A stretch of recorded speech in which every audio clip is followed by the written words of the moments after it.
Nuestras entrevistas conversando, como habíamos anunciado, con el ex viceministro de Energía, Pedro Gamio. ¿Qué tal, Pedro? ¿Cómo está? Buenas noches. Buenas noches, a tus órdenes.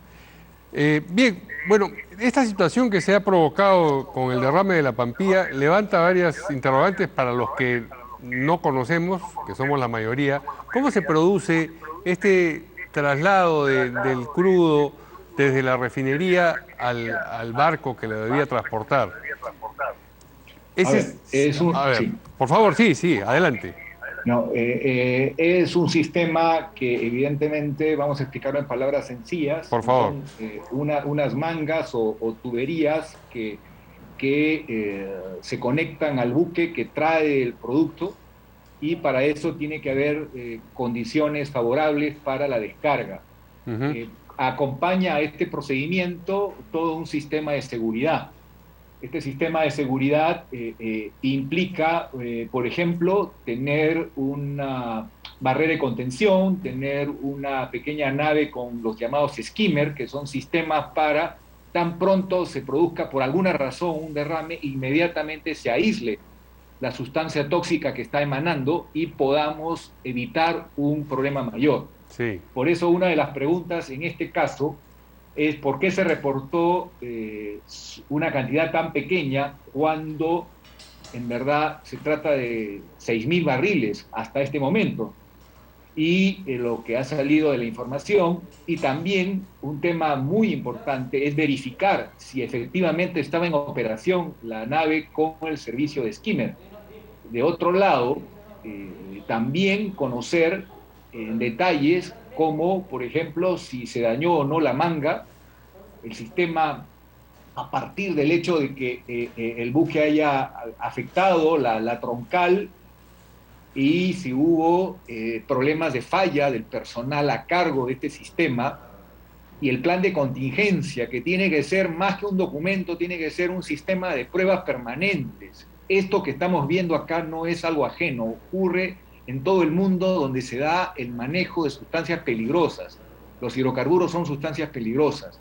Y otro dato que quisiera comentarte es que el mar Bravo, el oleaje, en el Perú no es ahora algo extraño.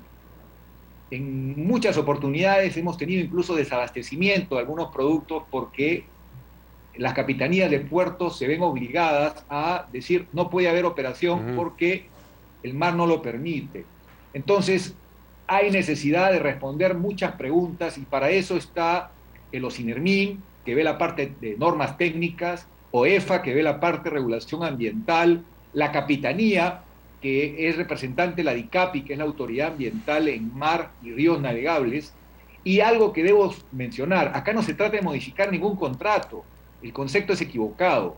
Acá existe un conjunto de autorizaciones, una concesión de uso de área acuática, la autorización para montar o operar una refinería y lo que se tiene que ver es el nivel de incumplimiento de normas, Ujú. uno, dos, las sanciones que corresponde al grado de incumplimiento de esas normas y en tercer lugar, reparar o indemnizar o recuperar hasta donde sea posible el medio ambiente, pero también satisfaciendo de alguna manera a los afectados. Por ejemplo, los pasan de los 1.000 o 2.000 trabajadores que viven de la pesca artesanal, por ejemplo, y ahí hay un problema en la ley peruana. A diferencia de leyes de otros países donde en la multa va contenida el resarcimiento a los terceros afectados, en el Perú va por cuerda separada y Ujú. ese es un problema. Sí, ahora, a propósito de lo que nos contabas, entonces no es claro que todo el esquema de precaución, digamos, que debía rodear el proceso de traslado del crudo se haya cumplido. Eso todavía tiene que eh, investigarse, establecerse, si te entiendo bien. Definitivo. Tiene que haber, y ya lo están haciendo, un cuestionario, un interrogatorio, una revisión de documentos, Ujú. videos, testimonio de autoridades y responsables para que los INERMIN, OEFA, DICAPI, todos tienen que pronunciarse y Sí, todo esto va a servir también como insumo para la Fiscalía de Prevención del Delito, entendemos, que sí. también ha abierto un proceso, pero este trabajo tiene que trabajarse a tiempo completo para tener en un plazo relativamente razonable un pronunciamiento que lleve a un procedimiento debido que concluya en una multa en función de la gravedad de los incumplimientos que se hayan producido, ¿no? Otro asunto que llama mucho la atención y que tú has mencionado es la diferencia entre la cantidad de petróleo que se anunció, derramado, digamos, que se anunció originalmente y la que en efecto se derramó, de 0,16 de barril de petróleo a 6.000 barriles de petróleo, equivalencias, queremos decir, hay pues un abismo. Correcto. No quien está, digamos, trasladando y quien está recibiendo el petróleo, no tienen en el momento que se pierde ese petróleo una noción exacta de cuánto es lo que ha dejado de trasladarse y en consecuencia ha caído al mar. Sí, esa información existe, es verificable rápidamente porque el barco sabe perfectamente cuánto está descargando, Claro. pero hay problemas que se tienen que verificar de experiencia de los actores que han intervenido, si el equipo estaba actuando a tiempo completo en ese momento, si no había ausencias injustificadas Ajá. y si todos tenían la experiencia necesaria. Aquí hay un examen de calidad de gestión que se tiene que hacer y saber si los protocolos escritos se han cumplido o lamentablemente han fallado, ¿no? ¿Cuánto tiempo toma o en cuánto tiempo se produce un derrame de estas dimensiones? Esta es una pregunta bien importante, Ujú. porque si se hubiera actuado conforme a protocolos, el derrame debería ser mínimo, porque los equipos que existen cubren el problema. Ujú. Pero cuando se demora más, es lo mismo que ocurre con las roturas o los sabotajes en el oleoducto norperuano, roturas porque la soldadura se vence por ser un sistema antiguo que no ha tenido el mantenimiento necesario o que tienen actos de sabotaje, igual. La velocidad de la atención del problema es la que marca el éxito o el fracaso y el estándar de calidad que hoy se exige. Si no se actúa rápidamente, el daño puede ser mayor. Y eso es lo que estamos viendo, que hoy ya pasó la marea negra de Chancay, se ha ido más al norte y estamos frente a muchos afectados. Y esto no se va a recuperar, ya no hay una capacidad de resarcimiento inmediata, esto va a demorar tiempo. Puede ser que los trabajadores artesanales, los pescadores artesanales se queden por buen tiempo sin fuente de sustento, y por otro lado se ha quitado la posibilidad de la recreación y gozar del verano a cuantos pobladores del Perú, de la zona esta del Callao y la parte norte de Lima Norte, y esto es un tema, además del daño irreversible sobre flora y fauna, que es cuantificable, y todo esto evidentemente nos habla de un accidente mayor, ¿no? Sí, la pregunta es, ¿cuánto tiempo tomó en vertirse esa cantidad de petróleo sobre el mar? Bueno, ese dato no lo puedo contestar en No este lo, momento ok. porque depende exactamente Ujú. de lo que digan los informes, Entendemos. porque si hubo rotura o no de la manga, Ujú. ese es un dato relevante, porque si no hubo rotura, fue negligencia, pero si hubo rotura, si hubo daño, esos datos no los puedo dar en este momento. Sí, ahora el esfuerzo de contención, aunque tardío, se entiende que se está desarrollando en este momento. ¿Qué tan efectivo puede ser? ¿Qué tanto se puede remediar en efecto una situación de esta naturaleza? Bueno, lo que dijeron ellos mismos, es decir, si solamente se derramó medio barril, eso es porque la nave con el skimmer actuó rápidamente y aisló inmediatamente la mancha del derrame. Ujú. Entonces, en pocas palabras, los sistemas modernos garantizan una respuesta rápida que mitiga de una forma muy eficaz este tipo de incidentes. Aquí ha fallado el sistema, de eso no cabe duda. Mm. Y me genera inquietud el hecho de que se le quiera justificar esta falla, o se quiera justificar esta falla con el tsunami. Yo seguramente voy a poder, con todos los peruanos interesados en esto, vamos a poder corroborar que los especialistas van a decir si verdaderamente esa razón es válida, porque no es la primera vez que en el Perú, en el transcurso de este mismo año y del año pasado, tenemos problemas de oleaje mayor Mm, y no es un escenario el que se ha presentado que sea raro. mm, Yo creo que ese dato es muy importante para determinar el grado de sí. responsabilidad de los gestores. Pero derrames de petróleo en el mar no han sido frecuentes en nuestra historia, ¿no? Derrames menores, hay un registro importante desde que existe Ocinermin Sí, y luego EFA, pero derrames menores, pequeños.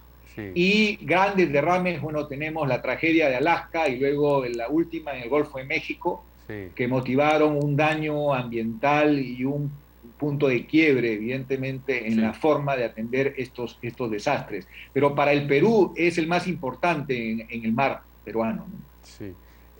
Ahora, comparando este derrame con aquellos que se producen en la selva, que has mencionado hace un momento, eh, la cantidad de petróleo que se ha derramado en esta circunstancia versus la que suele perderse en el oriente y el impacto de estos episodios, accidentes. Lamentablemente debo decir que en la selva hechos menores se han vuelto en tragedias ambientales porque la población, por desinformación, ha bloqueado el ingreso de las brigadas Ujú. y de temas menores se ha convertido en daños mayores. Lo que falta es informar a la población de todos los incidentes producidos en los últimos 3 años y se van a sorprender de lo que ha ocurrido. En pocas palabras, estamos frente a un problema que llama a la reflexión porque no es nuevo en el país que haya derrames y lamentablemente debo decirlo, algunas con intención de dañar, es decir, Mm. producto del sabotaje, cosa que no puede quedar impune, ¿no? Sí, pero no ha habido un derrame en la selva de estas dimensiones ni aproximadamente. De 6.000 barriles, sí, Sí, sí, sí, porque lo que no ha habido es un derrame como los que he mencionado, que hablamos de millones de barriles, ¿no? Esos son ajá, ya tragedias, pero sí, lamentablemente, el, el, el, el hecho de no atender roturas significa evidentemente un problema mayor. Ahora, hay los equipos, hay los sistemas, pero si no se actúa con la rapidez necesaria, hemos tenido miles de barriles perdidos. ¿Sí? ujú, O sea, la dimensión de miles de barriles, de 1.000, 2.000 barriles, no es extraño en nuestro país, lamentablemente. mm. Pero cuando hablamos, por ejemplo, de un episodio mayor como el de Alaska o el de México que acabas de mencionar, estamos hablando de muchísimo más cantidad de Muchísimo petróleo. más.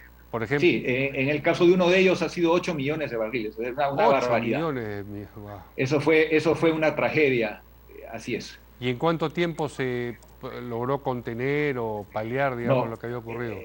en meses y la recuperación de la biodiversidad dura años. Ujú. Es un daño irreversible. Por eso es que en el Perú tenemos que aprender la lección y ahora tomar cartas en el asunto Mm. sin demagogia y con criterio de responsabilidad, porque lo ambiental hoy es fundamental para el desarrollo de cualquier actividad, más aún cuando se maneja sustancias peligrosas. Sí. Esta investigación o el establecimiento de si se había cumplido con todos los protocolos y si se activaron a tiempo, digamos, todas las medidas de precaución o de contención, ¿cuánto tiempo puede tomar? Bueno, la idea es que lo hagan de la forma más eficiente posible, pero yo estimo que en por lo menos 3 meses se va a llegar Tres a meses, sí. por lo menos se puede llegar a tener todos los elementos de juicio para, con debido procedimiento, llegar a definir el nivel de la multa, ¿no? Ujú, Ahora, hay competencias diversas. sí. Puede haber sanción por incumplimiento de normas técnicas que corresponde a OSINERMIN. Puede haber sanción por la materia ambiental y también, evidentemente, evaluando los hechos, puede haber denuncia penal por delito ambiental si es que el fiscal a cargo encuentra elementos suficientes para esto. Lo que me genera preocupación es que la ausencia en la norma peruana de un mecanismo de fast track, un mecanismo rápido de atención a los terceros afectados. la práctica en el Perú de que vayan por cuerda separada, los pescadores artesanales no tienen un sistema de defensa ni el cuerpo legal que los patrocine. Entonces ahí hay un tema que debe mejorar siguiendo las mejores prácticas de otros países, ¿no? Muy bien. Muchas gracias al ex viceministro de Energía, Pedro Gamio, por esta... Ah, no, antes de irnos, Pedro, una pregunta Sí, sobre otro asunto. Los cambios en el Partido Morado al cual tú solías pertenecer, eh, ¿te han animado a contemplar la posibilidad de regresar? No. bueno, yo no soy un político profesional, soy una persona que ha entrado a la política algunos momentos en su vida para Sí. tratar de que la política sea signo de decencia y docencia. Habrá oportunidad porque siempre de servir a mi país, pero en este momento estoy dedicado al trabajo. Muy bien.